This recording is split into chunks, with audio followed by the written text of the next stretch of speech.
welcome listeners to the new Lyre podcast. Welcome to our present and future listeners. So my name is David Gosselin, and I'm the editor of the New Lyre journal.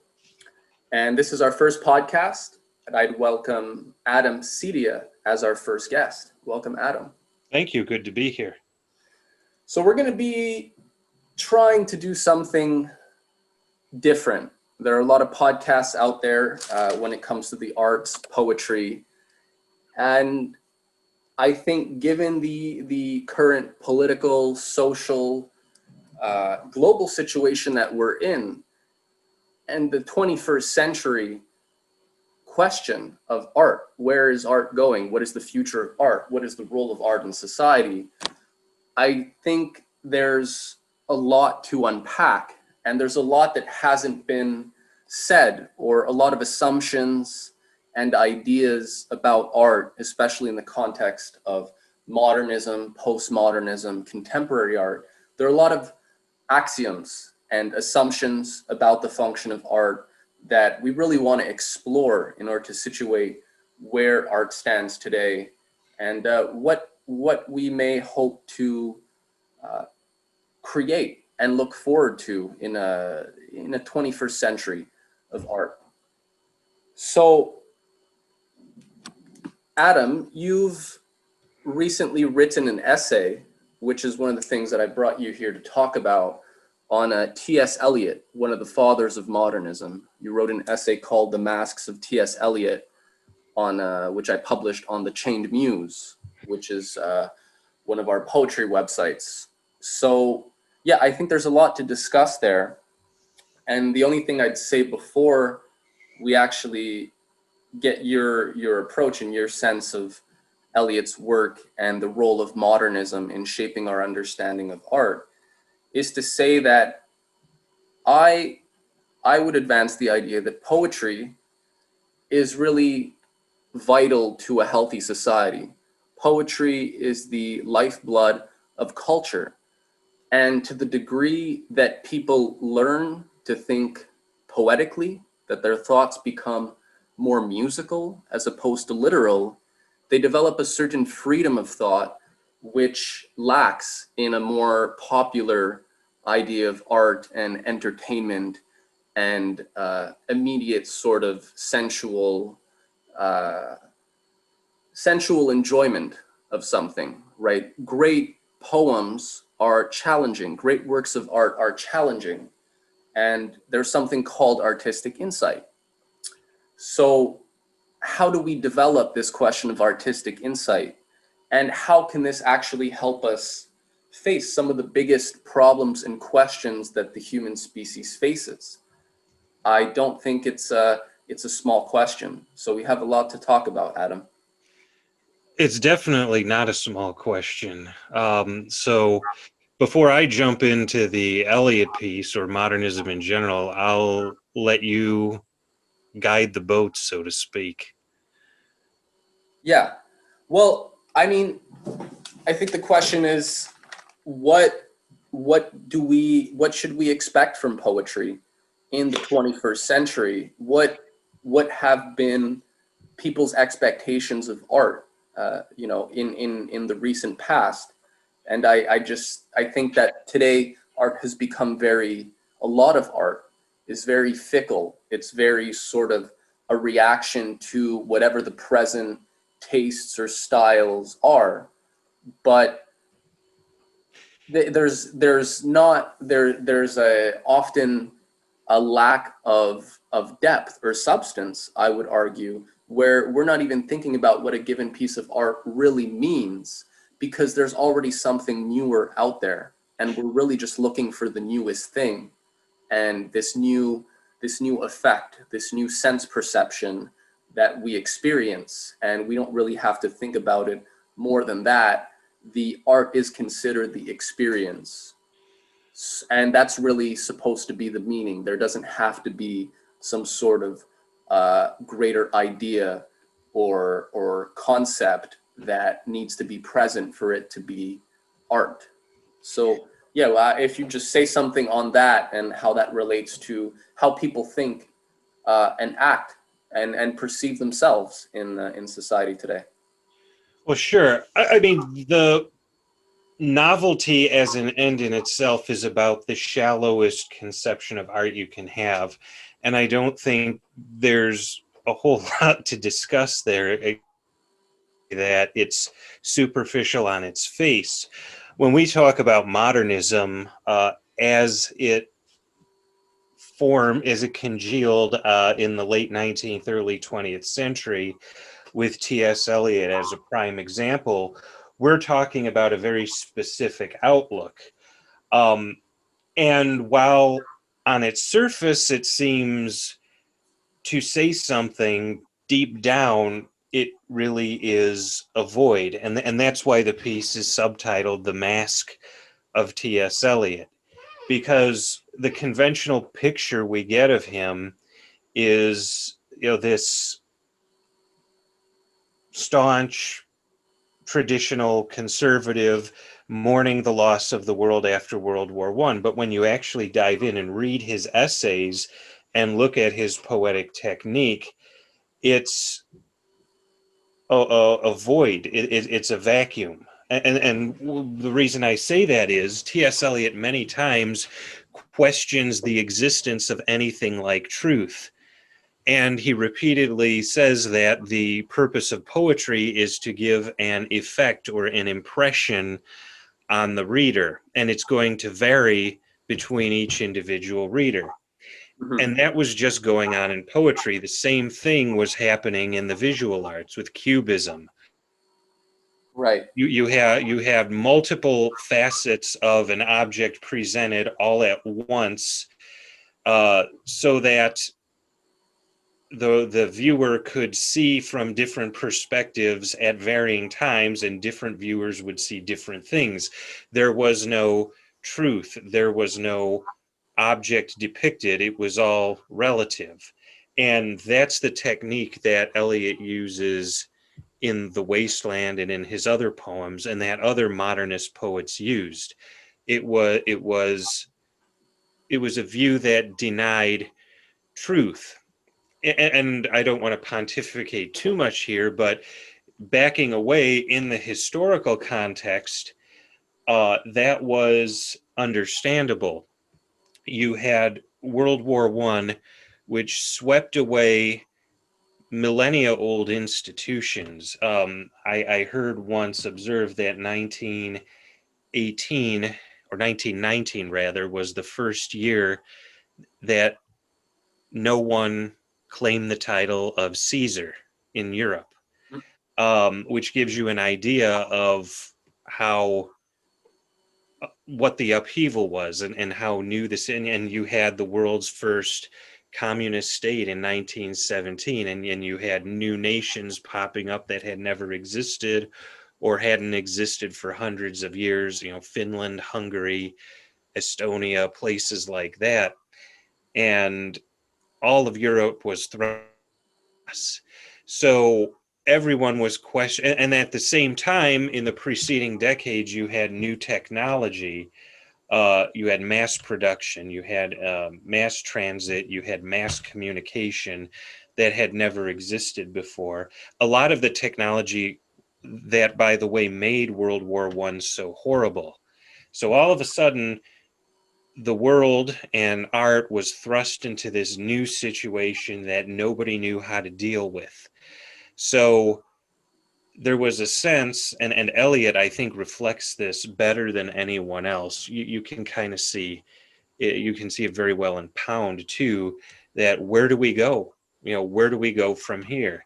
And in the case of Eliot, it's mourning what's gone, but not stepping out of the I'm lost, where do I go, I'm unsure, present. Mm-hmm. For Pound, it's let's build something for the future, assembled out of the bits and pieces of the past that we still have left, and take stuff from China too, because that's something new we can incorporate in here. But modernism was very much a product of that time. Unfortunately, I think modernism is still the dominant view of poetry today, and we are 100 years out, more than 100 years out from the Treaty of Versailles. And this is a totally new era, totally different from then. We're still dealing with a lot of the baggage from those times, of course, but we're in a different situation. And I think poetry is facing the wrong direction.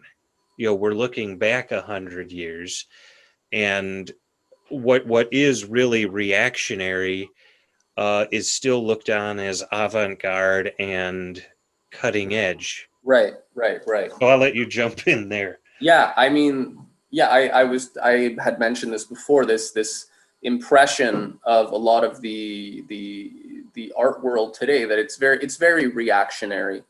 And you touched on it when you said, modernism. There was this idea that in the 20th century, there were all these new innovations, scientific breakthroughs, and the world was changing. But, the narrative is that somehow poetry, art didn't know how to, as art and poetry had been known before with the classical poets like Shelley or Keats, or, the tradition of Shakespeare, Dante. All these people all these poets saw themselves as heirs to this classical tradition going back to Greece. And there was this idea that suddenly that way of thinking was no longer applicable to modern society. It was somehow incommensurable. And so I think it's important to really revisit how some of the greatest poetic geniuses thought and what they actually said about the function of art, because it's really not clear for people today. And, I have this one great quote here by Friedrich Schiller, and he's talking about the artist's role in society. It's in his ninth aesthetical letter on the aesthetical education of mankind, humanity. And he writes, "The artist, it is true, is the son of his age, but pity for him if he is its pupil, or even its favorite. Let some beneficent divinity snatch him when a suckling from the breast of his mother, and nurse him with the milk of a better time, that he may ripen to his full stature beneath a distant Grecian sun. And having grown to manhood, let him return, of foreign shape, into his century, not, however, to delight it by his presence, but terrible, like the son of Agamemnon, to purify it. The matter of his works he will take from the present, but their form he will derive from a nobler time, nay, from beyond all time, from the absolute unchanging unity of his nature. Here from the pure ether of his spiritual essence flows down the fountain of beauty, uncontaminated by the pollutions of ages and generations which roll to and fro in their turbid vortex far beneath it." I think about that. He wrote that in a letter to somebody. He wrote that in a letter to a prince, yes. And he's making this distinction between time and timelessness, though, right? He's saying that the form will be derived from nobler time, nay, from beyond all time.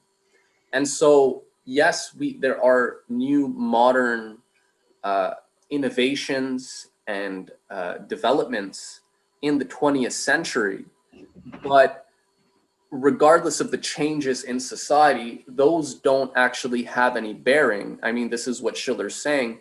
Those products of a given time don't actually have any bearing on the question of form, right? The question of how an idea takes shape or how an idea can be treated. There's still a universal form that has to be imparted to any material expression. And so I'd argue that today, a lot of what is lost is not there's plenty of material out there that can be used for great works of timeless art, but the form is lacking, right? The treatment is not very universal. It's very reactionary. It's very subjective. And I think that's what we get with a lot of the debates around the modernists and modern poetry and art. Is there's all this debate about what Eliot meant in this poem or that poem. There are all these interpretations, but really the point is there are only interpretations, and there isn't really anything to argue as such. And that's really what Eliot actually thought, though, right? That's what he says in his writings, and that's what you actually talk about in your essay. You have this great quote, which I'd read from Eliot's Masks. And he says, you say, there can be no doubt Eliot defended social order. In his essays, he decried rejection of authority as Whiggery and defended the idea of a social order founded on Christian dogma. And these views are manifested in his poems.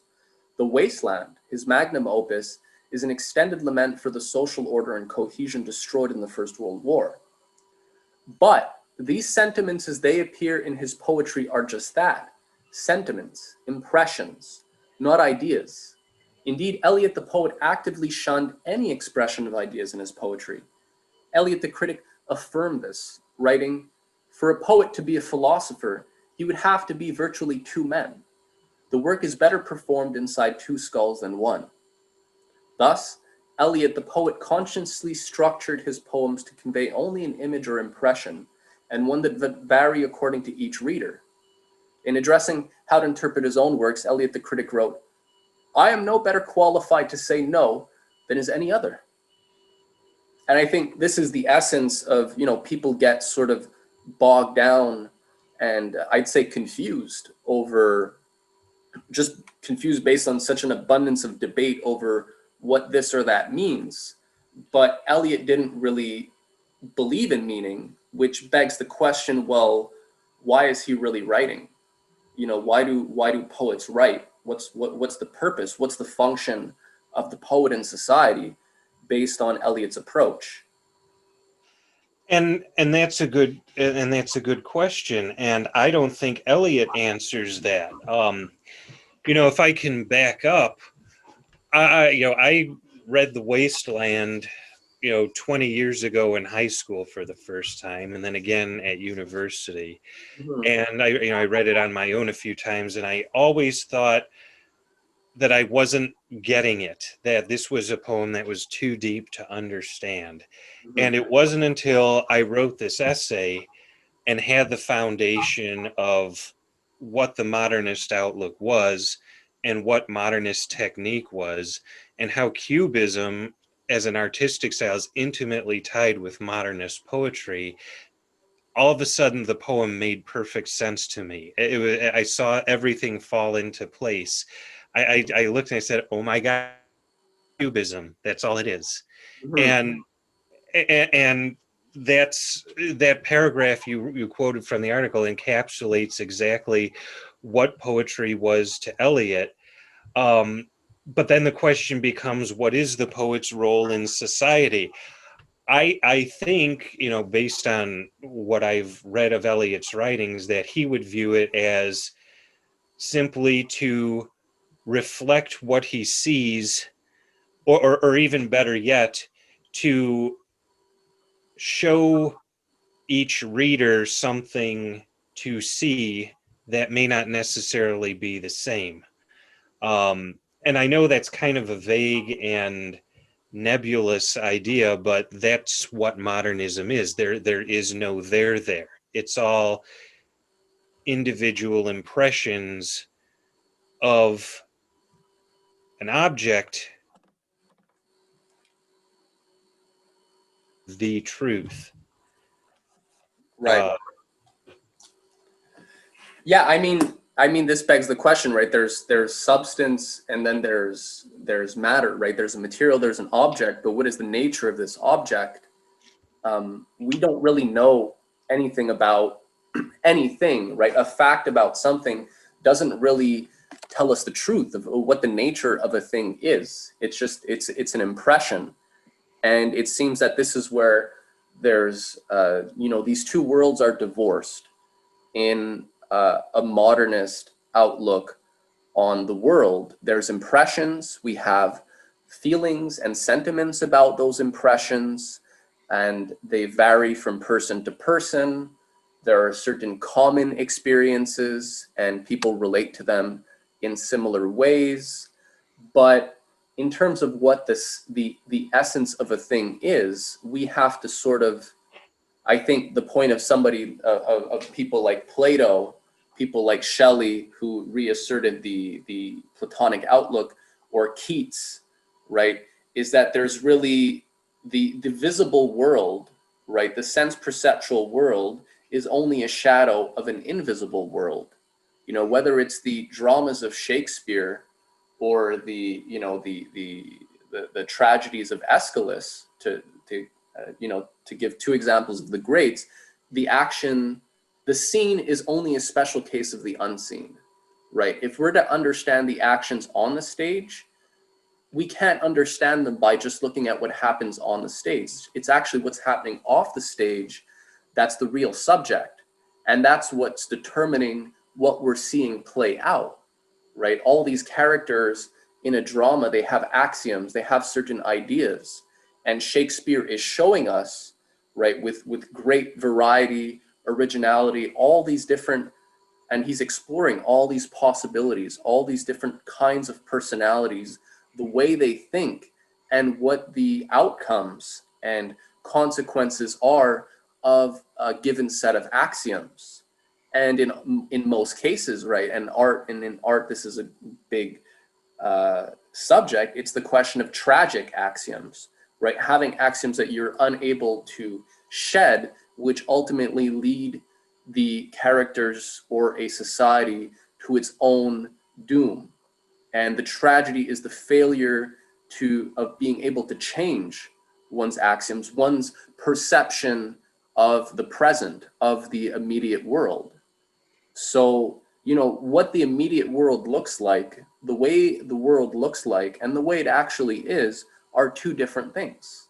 That's really the essence of it. And the only way to really understand the actions on the stage, whether it's in history, whether it's in drama or poetry, is really to understand the actions off the stage. It's to investigate the unseen and understand that the seen is only a special case of that.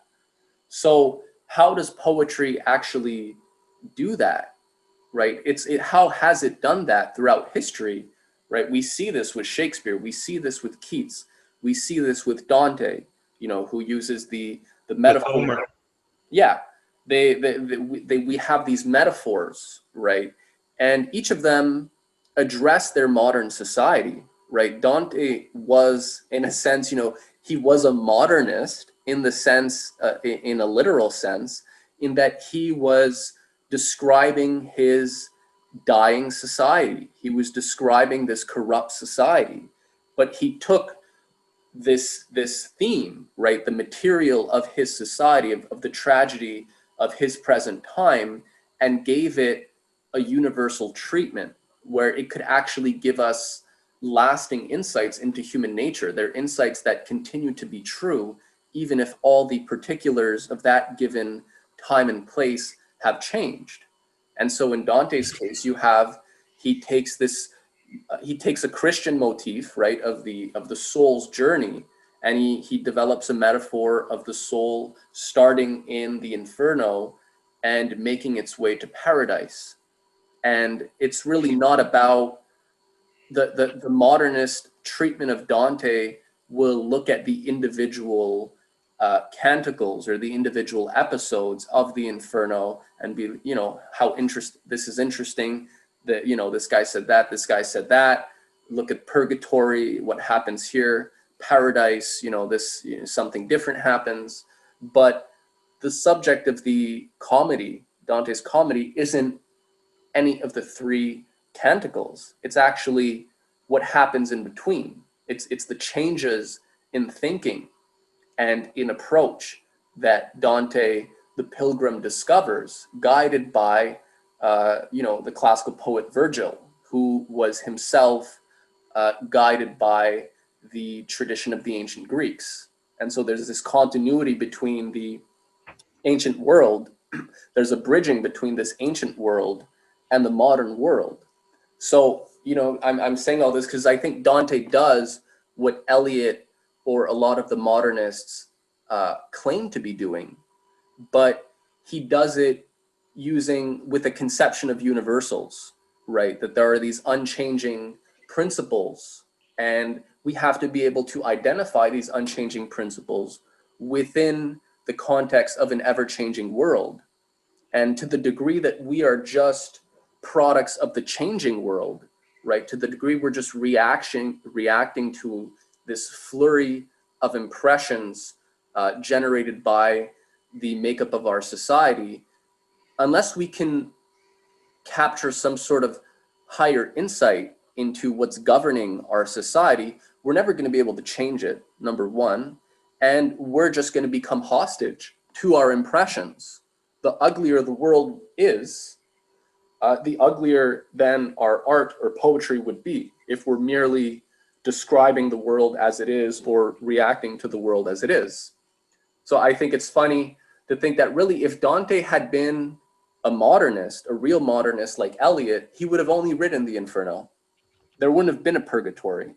There wouldn't have been a paradise, because those didn't exist. Those concepts weren't really, the society was in a sense an inferno. And a lot of these souls that Dante meets in the Inferno are real people from his actual time. So Dante was able to bridge these two worlds. And I think all the great poets do that. And this is what I'd say the modernists fail to do. They're stuck in the quote unquote modern world, but that's a fallacy. That's an axiom right there in terms of just having to address the modern outside of a higher dynamic, which should give us insight into what the nature of the modern world really is, or how we should sort of act. If we want to act in it with insight, how do we do that? Where do we get insight? And I think art is supposed to be that fountain of insight, right? That's what Schiller's talking about as well, that we get these insights into the eternal and the unchanging nature of things from poetry. Poetry is not hostage to its time. Art is not hostage to any given time, right? It can draw its laws from a higher system. Well, I think that's what it's supposed to do if it's going to be poetry. And I want to jump back to something in your speech there. I would go further. I would say a T.S. Eliot or a modernist can't achieve, even in a work as monumental as The Wasteland, what an epic poet like Virgil or Dante is supposed to do.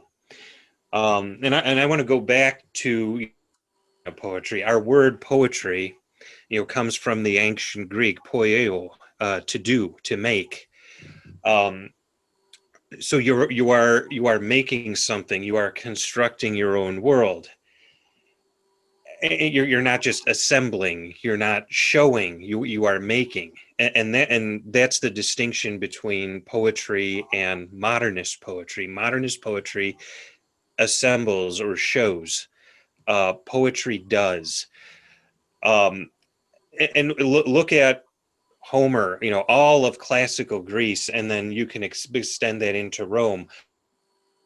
Even though the world had changed significantly, unrecognizably from the world that's described in the Iliad, that epic, was the foundational narrative of that whole world, and Virgil imitated that. I wouldn't even consider Virgil. Virgil is just an imitator of Homer. I mean, a very good imitator, and he achieved the same thing. But Homer was still the anchor of the Roman world, which developed out of the Greek world. And Dante's genius was to rework that into a Christian context. And the title of the work, Divine Comedy, it's comedy in the sense that it achieves a happy ending at the end. The soul reaches paradise. The soul is united with God, with the divine. And then in English, you could say Milton did that with Paradise Lost, although I would argue it's less successful than Dante because of how it treats Satan and the character of Satan, who is really the the birth of the anti-hero, and all the implications that had for English literature through Byron and beyond. It's a really interesting thing that, we don't have time to get into right now. But, poems like that, those are foundational. Those create a universe that a whole society, a whole literary tradition is anchored to. A work like The Wasteland or Pound's Cantos or something, sweeping and monumental as they are, there's nothing to anchor on there because they don't show anything. And that's their intent, is not to, I'm sorry, they show, they do not build. And it's not their intent to build anything. It's their intent just to present something for a reader to take what he or she will. Right. So, okay. So when was the last, I think that's an interesting point. And it begs the question then, if they didn't build, when was the last time that a poet really built, in the kind of monumental or foundational way that we imagine a Homer or a Dante or an Aeschylus or a Shakespeare? I mean, in a sense, Edgar Allan Poe even argued that you couldn't write epic poems like that. So arguably, and we won't, for XYZ reason, he said that. So it sort of, does poetry have a lesser role or lesser foundational role because now society is more sort of organized and complex? Or, just to say that, so Eliot, yeah, they were showing, but they weren't really, you said this question of the universe, right? What universe were these poets in? Right? A poem is really giving us a snapshot of the universe the poet inhabits and what is the nature of that universe.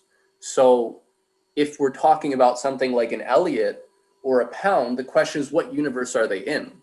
What is the nature of the world that they're presenting to us? I think that's something worth looking at. People today, and I think this is in the tradition of modernism, there was the idea of a close reading that came up as a new criticism. It was called New Criticism, and it was inspired with Eliot. And the actual text, right, a poetic text, is really, in a sense, treated as its own isolated thing. It's not what happens in the real world is irrelevant to the text. The text is its own thing.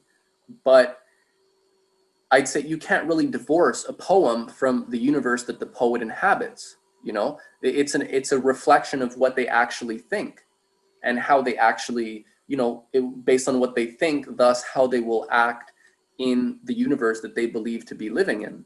So, we have to ask this question: what universe is Eliot really describing? What are the modernists describing as a universe, and what does that look like compared to, let's say, the universe Dante is describing or the universe Homer is describing, right? These concepts are what actually inform entire cultures and societies in terms of the nature of their actions on, I think, on such a fundamental level. It's so fundamental that we don't even realize we're influenced by it. And I think in terms of in the modernist tradition, it's that, there's really, meaning is really relative. So then, if I ask, well, what's the meaning of a human life? You're going to get a very different answer from a modernist than you are, like Eliot, than you are from like a Shelley, right? And we can argue about the merits of their particular views, but the point is that we want to acknowledge and recognize that they are espousing certain outlooks on the universe, on their universe, and we want to be able to investigate those and talk about those. Well, exactly. That's a good question. What is the universe of the modernists? I would posit that the universe of Homer and Virgil and the universe of Dante is the same universe, even though one approaches it from a pagan and the other from a Christian context. You have right and wrong. You have the divine. You have order and chaos. Uh, you have purpose and place in the universe. In Eliot, you don't get that. And again, it's because he was a product of his times. Imagine if tomorrow, almost every nation was swept away, and half of the population of the continent died in a horrible war.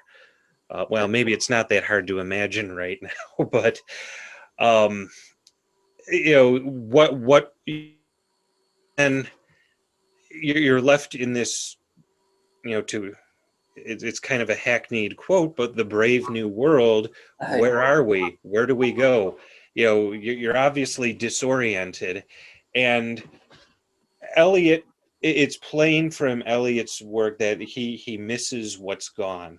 And the one of the survivors, Christian dogma, he latches onto it as a source of stability in these changing times, but he doesn't offer any overarching vision to say, no, this is truth. This is existence. Everything might seem chaotic, but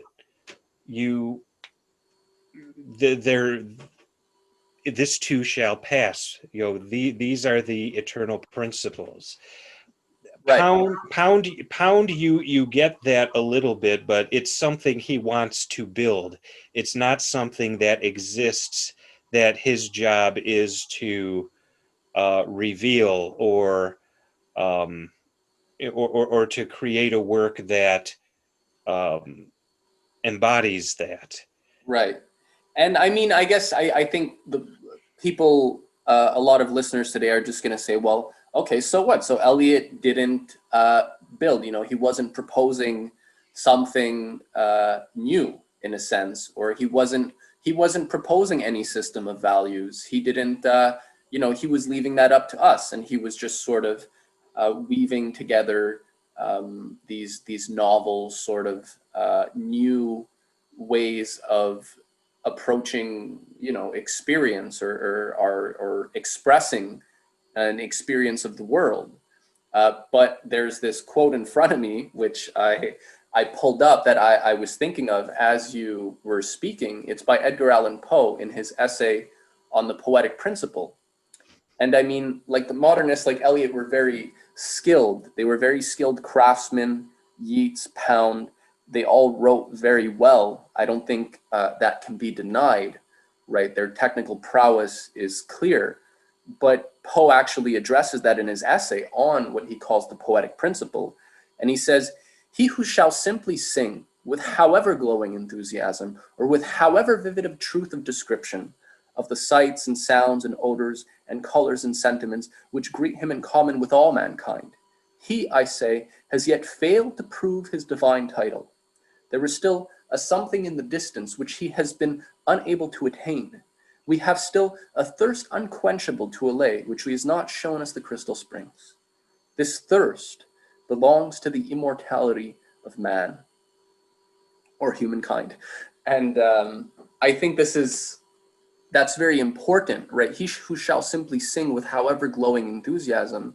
You can be an amazing virtuoso, right? And displaying all sorts of technical prowess and impressive craftsmanship, but that doesn't actually, Poe is saying that there's something else, right? There's this something in the distance. He's acknowledging, he calls it a thirst for immortality. And I mean, I think a lot of people will, today, a lot of more modern orientated thinkers will tend to sort of just dismiss that, or this is just, poetic sort of rhetoric. But no, I think the point is that obviously when you're talking about the deeper questions of human nature, literal language doesn't cut it. You can't just put this into some nice, neat definition. That's why you actually have poetry. That's why you actually have metaphor and irony. It's to actually address those things which we cannot perceive directly perceive through our senses, but which we can indirectly perceive, right, through our mind. And our senses just become the instruments for investigating this directly unperceivable object, right? And so you need a certain kind of language to address that. You need a certain kind of metaphorical approach if you're actually to touch on these immaterial ideas which actually shape society and drive human nature, right? We're not just blank slates. I think that's one of the issues. It really comes down to, Aristotle put forward this idea that we're all just a blank slate. And in direct opposition to that was Plato, who made the point, and again, it's a metaphorical idea, and people tend to try and reduce it to some literal formulation and then try and sort of disprove it just by, using logic and saying literally this makes no sense. But he says that we're already born, all the ideas that we could ever possibly have are already within us. And so he's talking about potential. But I think that the obvious point to be made is that any discovery that a human being makes, right, whether in science or art, right, when we perceive something new with our mind, whether it's, the organization of the stars in the sky, which might just look like one big mess, right, just a bunch of scattered shiny objects, but there actually is a system of order governing the stars, the heavens, and it's knowable through the mind. So in the same way, we have to be able to investigate that. Well, that's the Platonic concept of the ideal. It's something that exists in itself outside of human experience, and it's Right. Just to say, I had lost my train of thought, but I got it right back. It was exactly this point that, yeah, so Plato is saying that for us to be able to perceive these principles governing our experience, we already have to have in our nature the ability to perceive these things, right? Because the physical phenomena are not changing, right? We're still seeing the same speckled sky, whether we have knowledge of what's ordering it or not. What's changing is our understanding of these principles. And so that already has to be present as a potential for the mind to be able to recognize it outside. How could you recognize this thing outside you unless if there was already something inside you that made it possible? If you didn't know what it was, right, that's the question that Plato poses in the Meno dialogue. If you're trying to make a discovery is of something that you didn't already know, right? How could you discover something you already knew? It wouldn't be a discovery. So the paradox is that a discovery is something you don't know, but then if you don't know what it is, how can you look for something that you don't know? How do you know when you found it? How do you know that thing you don't know that you're looking for, now that's the thing? How do you, bridge these two worlds of the known and the unknown? So these people like Aristotle, these blank slate thinkers, don't believe that there's any such sort of, there are any such principles, right? It's all just about experience. And so back to this quote where Poe talks about the thirst for immortality, right? He's defining a question of human nature, which is innate, which doesn't change, and that the poets, artists, and scientists in one way or another are always trying to capture and further unfold, right? Which is the universe, which is this endlessly unfolding process of creation, of creativity, which has no end that we know of, and there's no reason to believe there is an end if we look at how the universe has always been able to change. Same with art, right? Is there really a limit to poetry? or to the new kinds of poetry and new kinds of ideas that are possible? So far, no, right? But there are principles which allow us to further unpack and uncover this nature, and it goes beyond just what we can directly perceive with our senses. That's limited. Actually, the irony is that what's always changing, our sense perceptual apprehension of the world, is actually the most limiting. But in modernist terms, it's treated as the liberating aspect, right? What we feel, that's what liberates us. Concepts are oppressive. Ideas, any sort of hierarchical system, whether of knowledge, of justice, of skill, performance, is oppressive, right? Because it assumes there's a better and worse, a good and a bad. So, but by getting rid of those, saying that we're now free to sort of perceive and experience whatever feelings we have, it's sort of it's tricky, because then we lose the ability to actually really evaluate what these feelings mean. In the same way, what does our perception of the night sky actually mean, right? It depends on whether we're able to apprehend the principles governing that experience. But if we don't believe them, if we don't believe those even exist, we're sort of hostage to believing our experience and becoming products of our experience. And I think this is a big problem that we have in art today, and the lack of insight that has become a product of this more relativist approach to art. It spills over into every facet of human thinking, into our idea of meaning. And this is a big crisis today in society. People, where are we to find meaning in life? And I think it's a false sort of assumption that the modern world, modern technology, and all this new system of complexity that arose was somehow the issue, right? That it was somehow the thing that was limiting the former sort of approach that poets, artists, and individuals could take, to life. They didn't. So it's a big question. Yeah. Well, you did say something that I want to comment on there. When you talk about traditional structures as hierarchies as oppressive, we're starting to get into postmodernism there, which is a direct flow out of modernism. Modernism didn't quite take that antipathy just yet. When we're talking about the age of T.S. Eliot,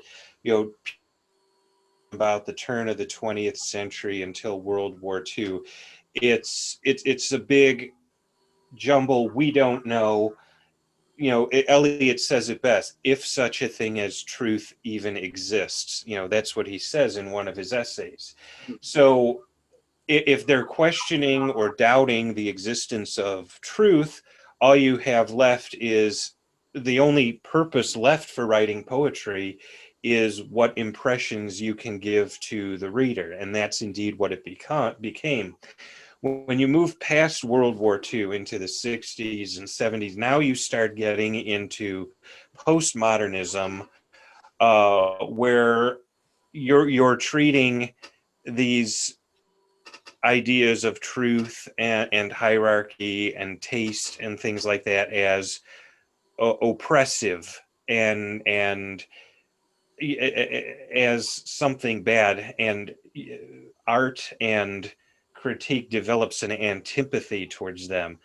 And that's just snowballed into this neo Maoist sort of, I would say, even reactionary outlook,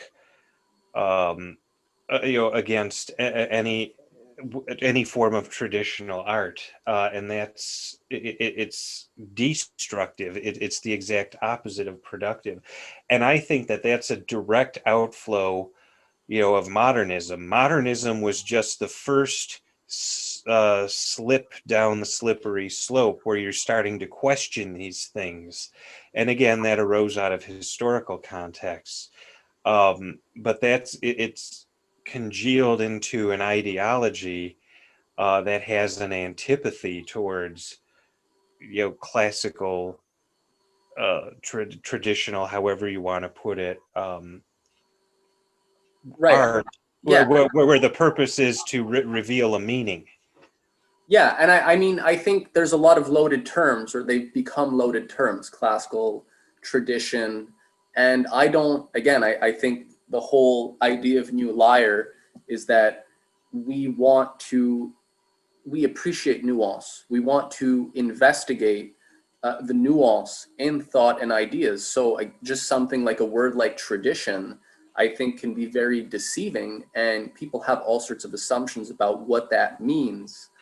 But it's, I don't like the way a lot of people who sort of like or think tradition's important, I don't necessarily like the way they talk about the idea of tradition or even classics. I find often it's a bit it's a bit of a crusty, way to approach the ideas of someone like a Homer, or it's very academic.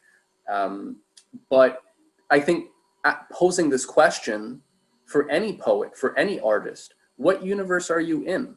What universe is your art expressing?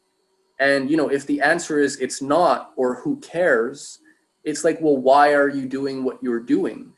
And so I think this question of what universe are we in when we talk about something as being traditional or not, I think it's more effective if we're going to resolve a lot of the paradoxes that we're dealing with today, to really put it in these more universal general terms of what universe is this poet actually talking about. You're describing something you're talking about something in your poem. What is it you're actually talking about? What does this look like in the real world?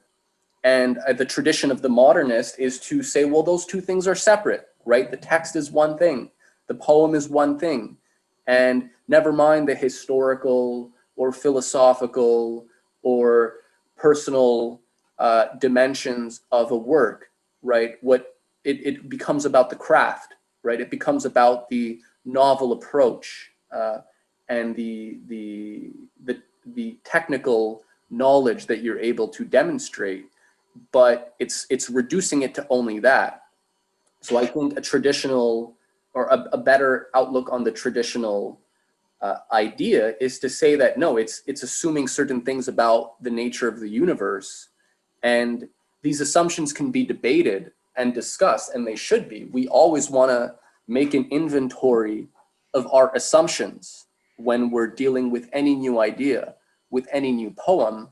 That's in fact the idea, is to always investigate our axioms, to investigate and take inventory of our assumptions, and see how those actually measure up with the world and with the new ideas and subjects that we're encountering.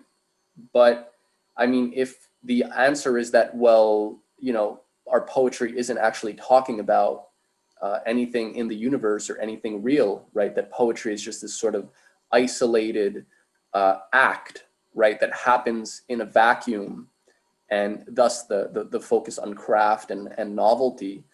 I think it belies the fact that the poet does have assumptions about the universe, and they're being revealed by virtue of them refusing to deal with certain subjects, right? Them refusing to actually treat their own assumptions and axioms, right? By And they exist.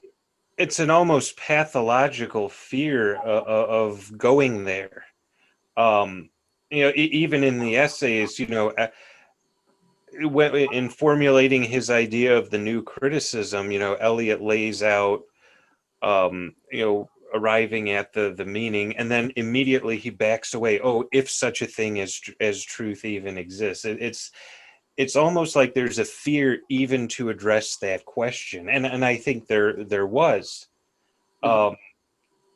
because for either one of two things. Either they the question and come to the conclusion, oh well, there's nothing, and then there's nothing there, there's no meaning, in which case what's the point of poetry? Or that, they find a universal, they more likely, I think, especially someone of Eliot's intelligence, they're afraid of finding that no, there is indeed these universal truths out there. And your job is to square the world you live in with them, and that, I think, they saw that as an impossible task in their time. And back to your question though, why do we read Dante? Why do we read Homer? We don't, we're not necessarily concerned about the politics of medieval northern Italy and the Guelphs and Ghibellines, but we read it because it explores a meaning, a truth that applies just as much to us across the ocean in a place nobody even knew about at the time, generations, hundreds of years removed. It's the message, not the craft, not the erudition in the work that makes us still read it, and that still affects us when we read it.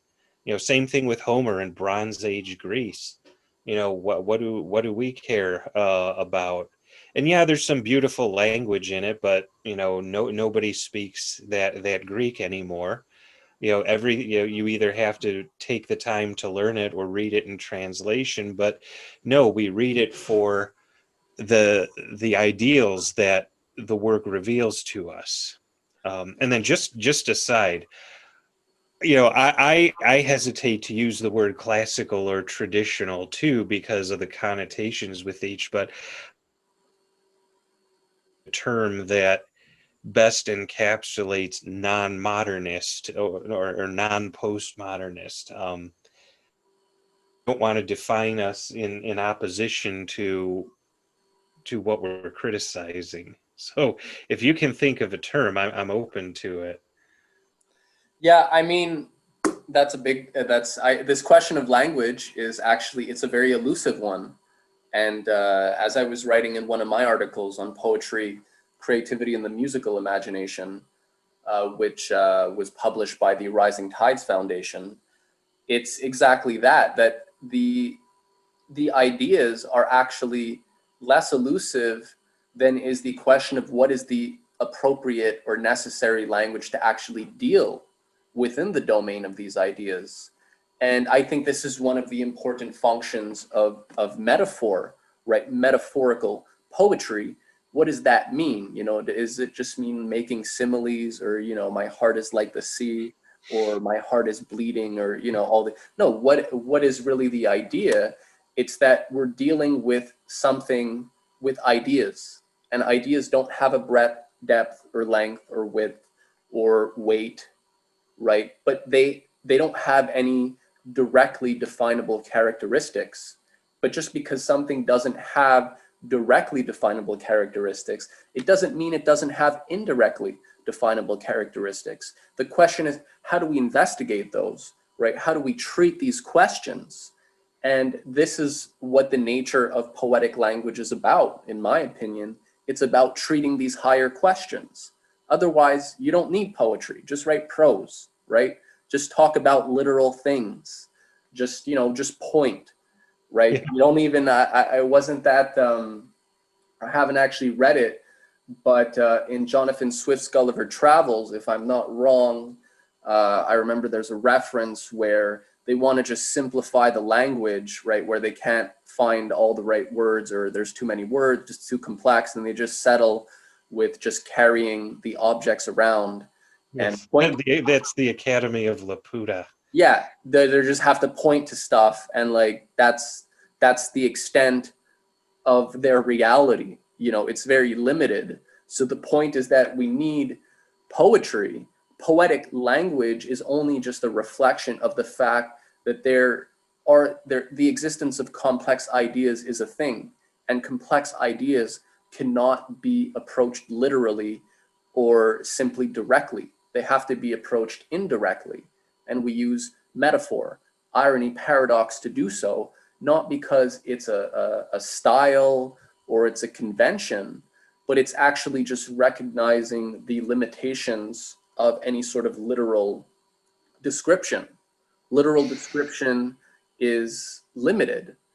And if we're only confined to the literal description of the world, we really become slaves, in the sense that we become hostage to our environment.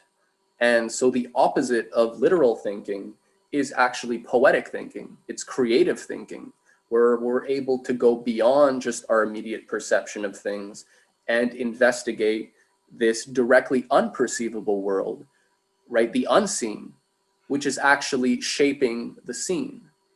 And poetry just does this with language, right? As opposed to, there's other ways to do it in painting, right? Painting uses a lot, Da Vinci developed or perfected the idea of chiaroscuro, right? Of playing around with darkness and lightness, and using, right, the darkness, and it was to contrast. The darkness and lightness were not really to show us a literal thing, but it's actually what's unseen, right? That the unseen was just, the scene was just one expression of the unseen.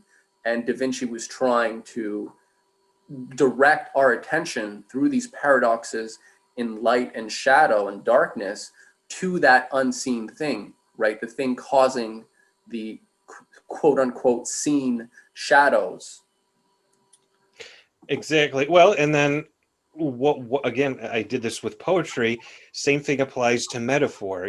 What is its origin? It's ancient Greek, to carry a cross. Metaphor is taking you from the literal and placing you in that realm of ideas, the universal, the eternal. That's what metaphor is. It's not this limited sense literary device. It's not just, yeah, exactly. It's not just a device. That and that's and it exists in all forms of art. It's what transforms a mere sense impression into something with meaning. Mm-hmm. Yeah, there is otherwise no meaning. There's just an impression. I think that's the whole point. I think that helps to define what we mean by meaning, right? It's that we can have feelings and impressions about a thing, but a feeling and an impression about a thing doesn't actually tell us anything about what a thing is, or even why we're feeling what we're feeling, right? We can feel all sorts of things. I feel all sorts of things that I don't necessarily agree with, right? But the point is to investigate those feelings. I mean, that's what a conscious human being does.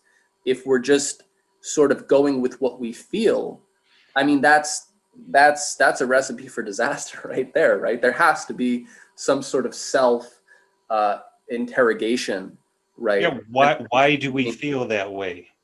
Yeah, it could be, there are infinite possibilities until we actually sort of try investigate it, right?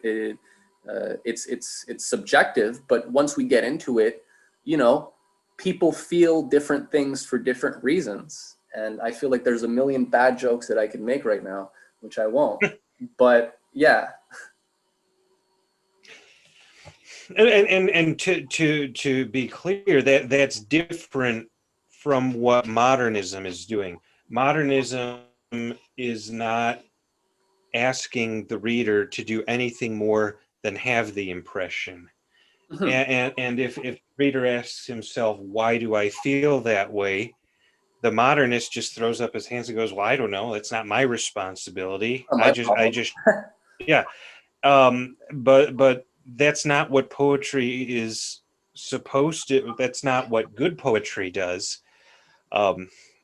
and I can imagine all the heat I'll get for not calling T.S. Eliot, good poetry. But what successful or true poetry does is it forces the reader to address those questions. Yeah, and I mean that's what before the 20th century, I think it was understood that this is what poets were really about, right? And the modernists went, to great length to sort of distinguish themselves from what had been happening before. So to say that like they are doing something different, they do have a different objective, and it's not just because all of a sudden we have planes or because a war broke out. To be frank, there were terrible realities in Dante's time, or in Keats's time, or in Schiller's time. There were all sorts of wars and oppression, arguably a lot more. So the idea that the 20th century, the idea that the poetry of the 20th century would be somehow darker than, the poetry of Shakespeare or Keats, I think that's also, that points to the fact that there's something else causing this shift, right? It's not just this narrative that the modern world was struggling with how to deal with, planes and the modern modern makeup of society. That's superficial. Those are just those are just predicates, right?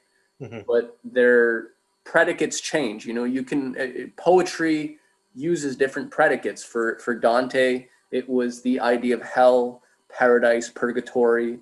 It was the idea of this woman Beatrice who had sent for him, right, and sent somebody all the way into the bowels of hell, right, demonstrating her love and belief in him, to rescue him. But they're predicates, right? It's not a literal story of a guy who's in hell and then climbs a mountain, goes through a dark forest, then climbs a mountain, then flies among the stars. I mean, that's the literal interpretation, but that doesn't tell you anything really about the world that Dante is actually describing, right? That the unseen world, the unseen reality of what his concept is.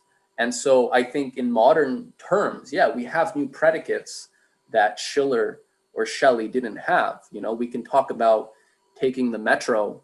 I take the metro here in Montreal. I mean, some people take the subway in, I don't know, the United States. There's different words, but the point is, just because I'm on a metro, it doesn't mean the whole world of poetry that used to exist, right, of metaphorical poetry has suddenly vanished just because I can drive my car to work or something. Or because we can communicate across how many miles through this internet thing. Yeah, I mean, there's a way to treat these things. I think that's the point, right? Schiller talks about the form, his material, right? The material we'll take from our present age, but he says, pity this person if that's all they do, right? And again, I think this is the whole idea of freedom of thought, is being able to transcend our literal experience of things. And that's what poetry actually allows us to do.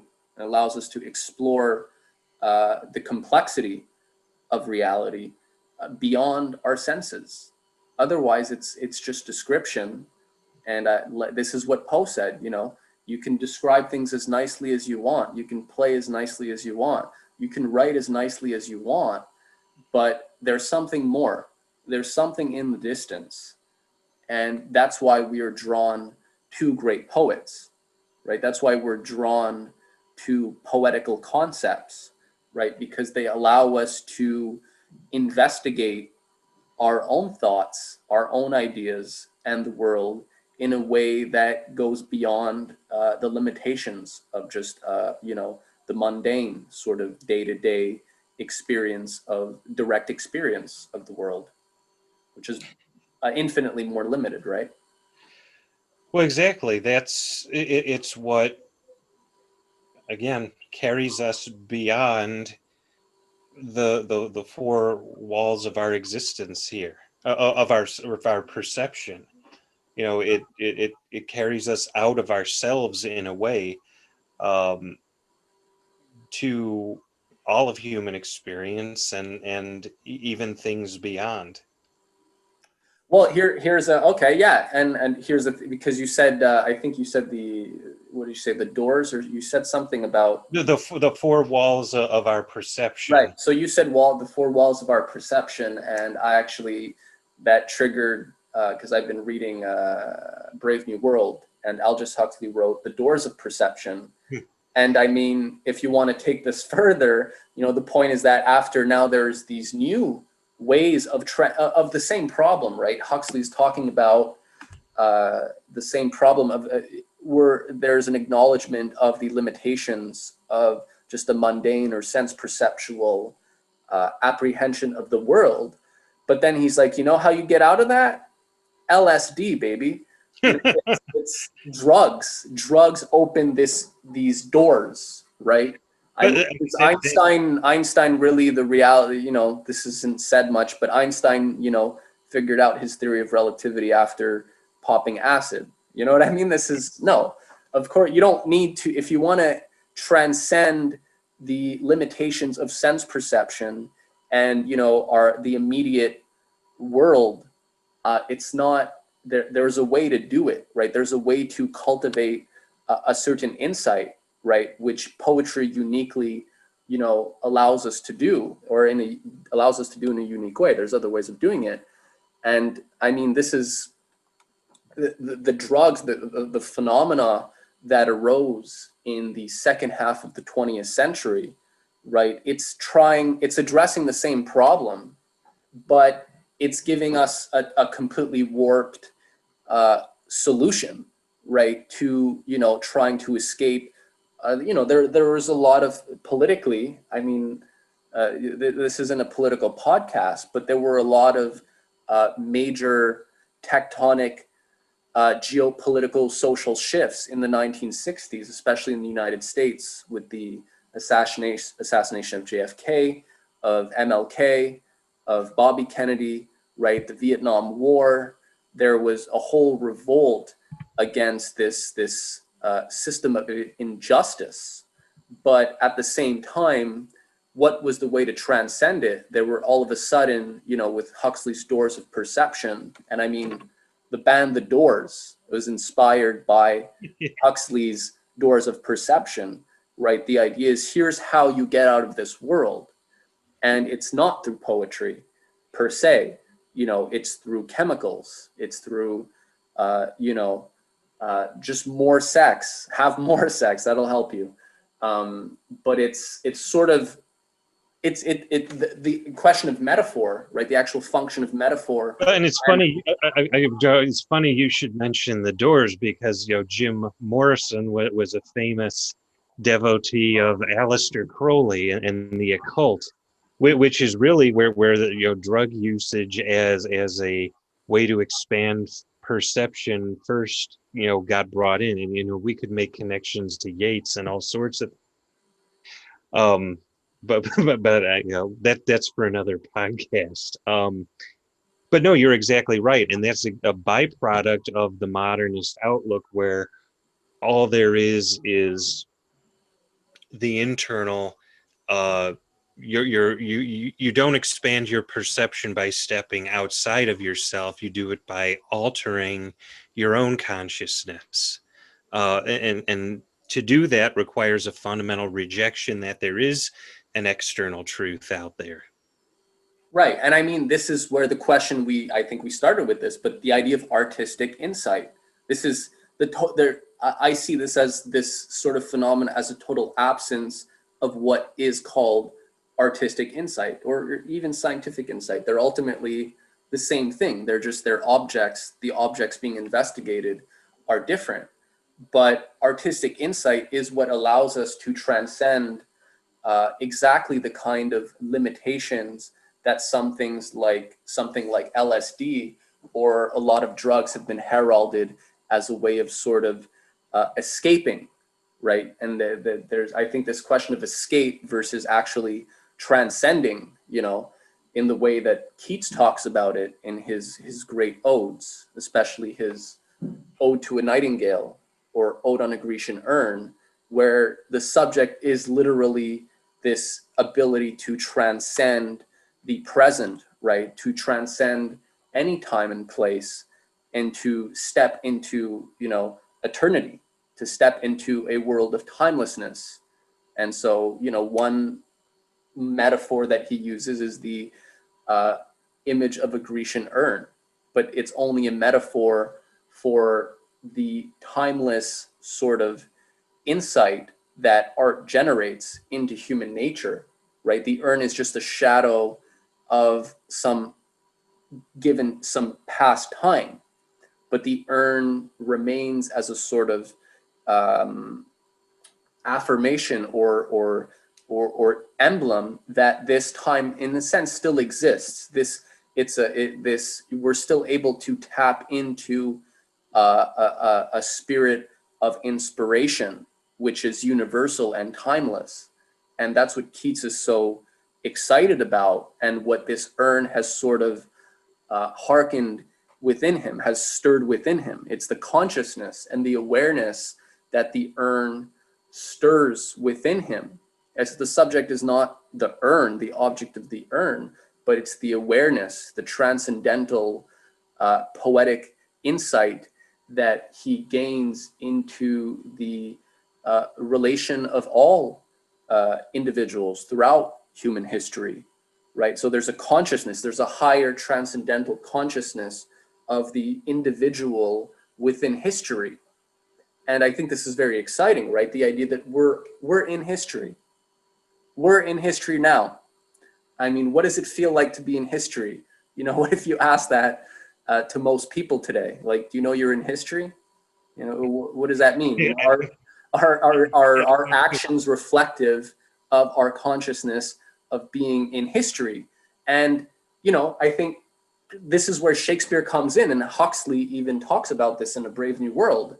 But, you know, are we actors, right? When we're really thinking poetically, we can become actors as opposed to merely spectators or an audience, right? But becoming an actor in history requires a certain quality of insight, right? And Keats is excited about having this insight into the nature of creativity and the function of creativity as a sort of universal principle, right? And so thy silent form doth tease us out of thought, as doth eternity, he says in the final stanza.